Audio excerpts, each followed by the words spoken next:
চলো বন্ধুরা, আমি জয়তী চলে এসেছি তোমাদেরকে শুভ দুপুরের শুভেচ্ছা জানাতে।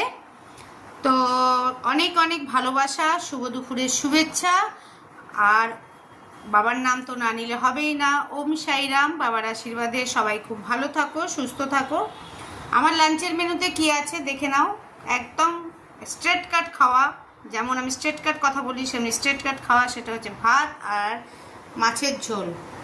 মাছের ঝোলের মেনু রেসিপিটা আমি দিয়ে দেবো অবশ্যই, তোমরা দেখে নিও। তবে হালকা করে সর্ষে দিয়ে পাতলা করে একটা ঝোল করা হয়েছে আলু দিয়ে, দেখেই টেস্টি মনে হচ্ছে। আমার তো পাতলা ঝোল এমনিই ভালো লাগে। তো যাই হোক, একদম সিম্পল মেনু, মানে অনেক রকমের পদ কোনো ব্যাপার নেই। একরকম পদ দিয়ে আমাদের মেনু, আর সঙ্গে তো যাচ্ছে চাটনি। তো তোমরা তো খেয়ে নিয়েছো অবশ্যই। তোমরা খুব ভালো থাকো, সুস্থ থাকো। আবার রিল ভিডিওতে দেখা হবে। তবে হ্যাঁ, অগ্রিম শুভ বিকেলের শুভেচ্ছা জানিয়ে এখনকার মতো আমি বিদায় নিলাম। টাটা, বাই বাই, ওম সাইরাম।